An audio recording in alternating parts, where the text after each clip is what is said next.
We're at Finley Stadium in Chattanooga. The Tennessee rivals about to do battle. The Rail Rivalry is what they call it. ETSU looking to spring an upset on a team in contention for the SoCon title, the Chattanooga Mocs, on the Ingalls SoCon Game of the Week. Hi, everybody, and welcome in with Jared Singleton, Pete Gannady. Well, let's not bury the lead. One of the top running backs in the Southern Conference, Alim Ford, unavailable for Chattanooga today due to an injury. Yeah, he's closing in on a school record. One of the top running backs in all of SoCon, and especially in SoCon history over the past several years. So the Chattanooga Mocs are going to have to find help in production in other places. And one of those places should be wide receiver, really on both sides. Let's start with the Bucks of ETSU. They've got one of the best in the league for a while now. He's a six-year player, Will Huzzy. He made that catch in the matchup of these two teams back in 2019. I mean, his game has really developed, Pete, and we've seen that over the years. He's truly a leader in that locker room, true leader in the program. He's going to have a big day today if ETSU wants to come in here with an upset.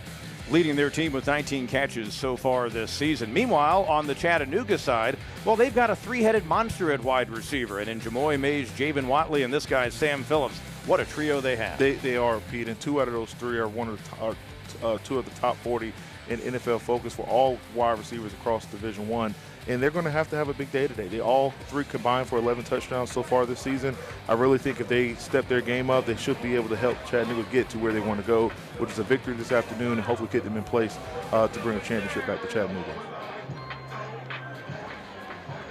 As these teams get ready to meet for the 46th time, let's give you Jared's keys to the game. Yeah, ETSU, Pete, they're going to have to sustain their drives, and they're going to have to win on third downs.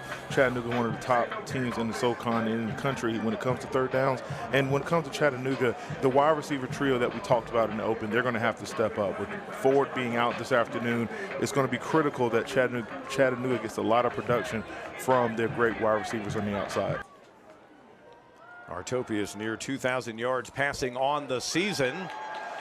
Mays with some yards after the catch for another first down. Yeah, they moved the chains really well. Really well, and again, he does a great job of scanning the field, seeing what the defense is in, as you see here on the replay, and then, boom, makes a nice sharp throw to his receiver, and his receiver picks up the first down. It's exactly what you want to see. Artopius and the Mocs second in the SoCon in total yards, and with targets like that, Watley to get a first down, that's why. They get nearly 430 a game. That one picks up the first down and more, close to the red zone. If you're just joining us, Alim Ford, top rusher for Chattanooga, on the verge of a program record. About 125 yards shy of their career rushing mark. Not available today, but Appleberry is. And he pushes behind the big guys for the first score of the game. Love to see that, Pete. Again, they march down the field throwing the football. But again, you see all the weapons that they have with the offensive unit. They're able to run the football behind a very big and physical offensive line. So really good job there to see a complete arsenal by the Chattanooga offense. A Clayton Cryle extra point makes it a 7-0 game. Gino Appleberry and Chattanooga trying to get another win against their Tennessee rival and hang near the top of the SoCon. Early on, a 7-0 advantage on the banks of the Tennessee on the Ingalls SoCon Game of the Week. ETSU's converted on its first two third downs, and a connection. Will Huzzy. First down. And enough to move the chains once more as he gets inside the 40. Here as the game goes on. Demetrius Coleman on that last tackle. A little option with Riddle. Ball is loose. Scramble for it, and the Mocs come up with a turnover. Herbie never caught the pitch. Chattanooga's Josh Battle. For the Mocs, a 12th turnover forced on the season. They had 3 last week against Mercer. A promising drive for ETSU comes to an end. As you see here on the replay, a little early on the pitch, and I think it's actually Foster who fumbled him. It kind of threw the pitch man off a little bit because he wasn't anticipating getting the ball that soon.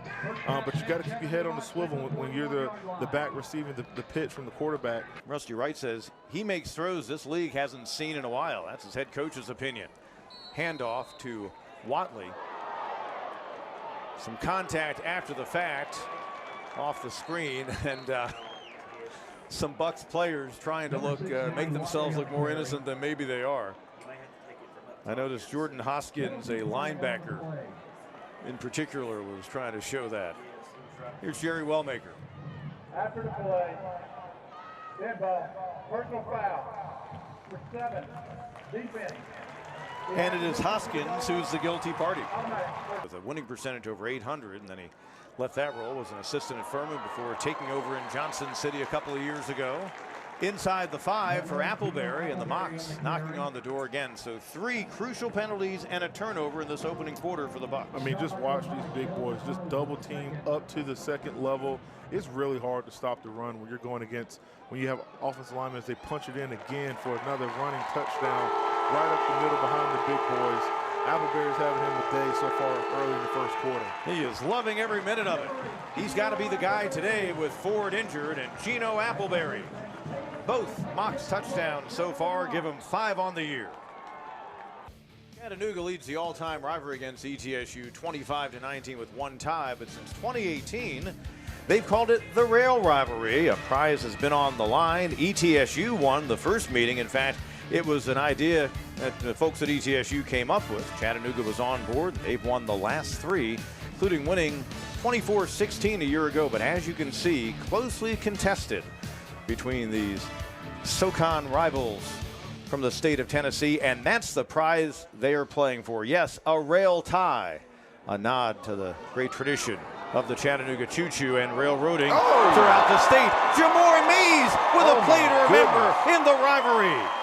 Oh my goodness, Pete. Wow. Man. His second receiving touchdown of the season, may be the most impressive of his Chattanooga career. Just a nice one-handed grab out of the air and just puts on the burners all the way to the end zone. Phenomenal job. Great focus on that one-handed grab. I tell you, Pete, when it rains, it pours. 3 possessions, 3 scores for the Mocs. Kryle's extra point makes it a 21-0 game. Just 1 play into the second quarter, and Jamore Mays, who had a great game last week in the win at Mercer with 9 grabs, well, so far today he's been a star with 4 catches.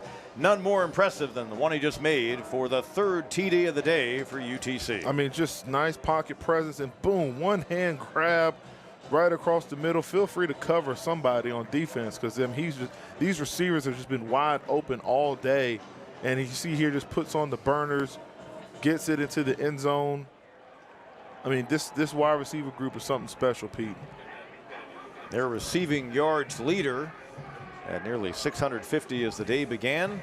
Junior out of Griffin, Georgia. They've had some great athletes come out of that middle Georgia town over the years. Appleberry began the day with 3 rushing touchdowns on the year. He's got a chance to double that total here this afternoon. Push him. Maybe on the next couple of snaps. And the ball comes out. And the Bucs come away with it. Wow, that was weird. Looked like Tyreek Nard, or was it Jalen George? What a sudden change of events there, Pete.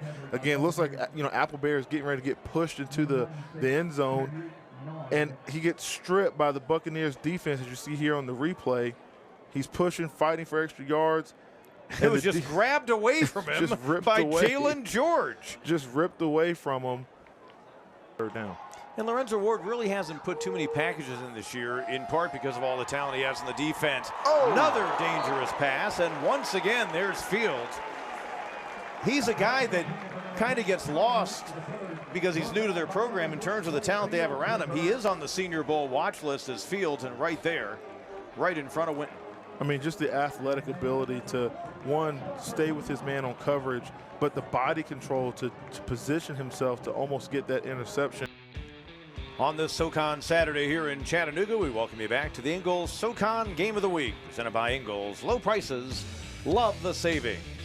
Alongside Jared Singleton, Pete Hannity at Finley Stadium, 21-0 advantage.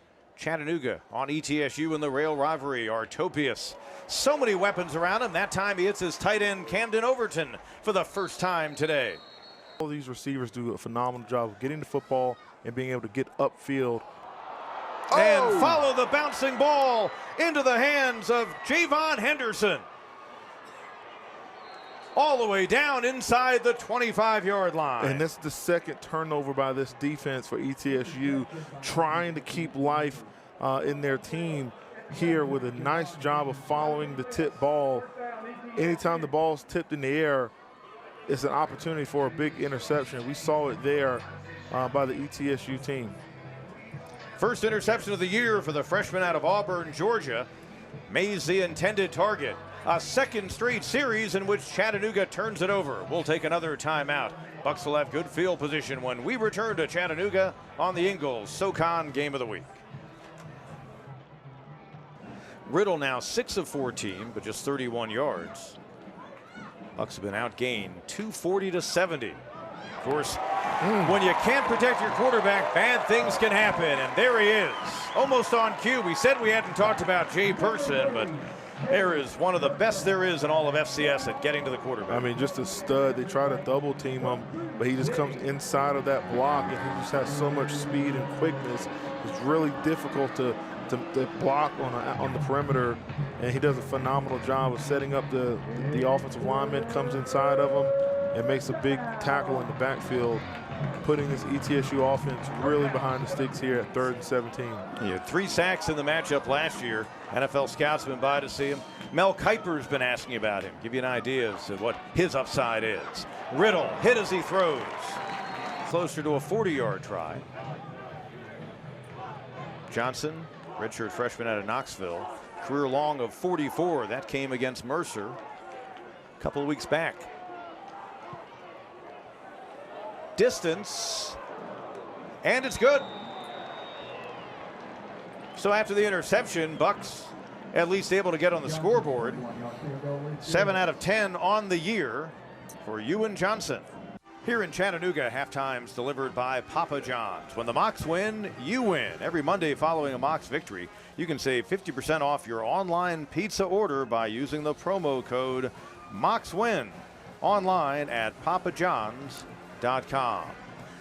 And back here in Finley Stadium with Jared Singleton and Pete Hannity, well, the Mocs look like they're on their way to a win with a 21-3 advantage on ETSU.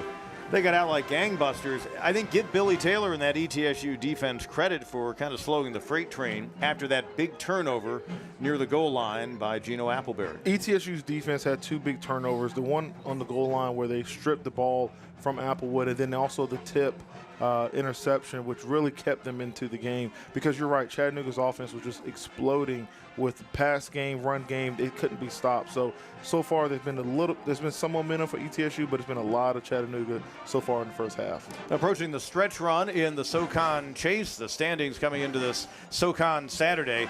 Big one has just kicked off in Cullowhee. Furman and Western Carolina, one of those teams will sit by itself in first place when that game is done. Chattanooga is lurking. VMI just 1 loss, but they trail by 10 in the second quarter to one of the preseason favorites, Sanford. We come back to Chattanooga with more here at halftime in a 21-3 game. Mocs up on the Ingalls SoCon Game of the Week.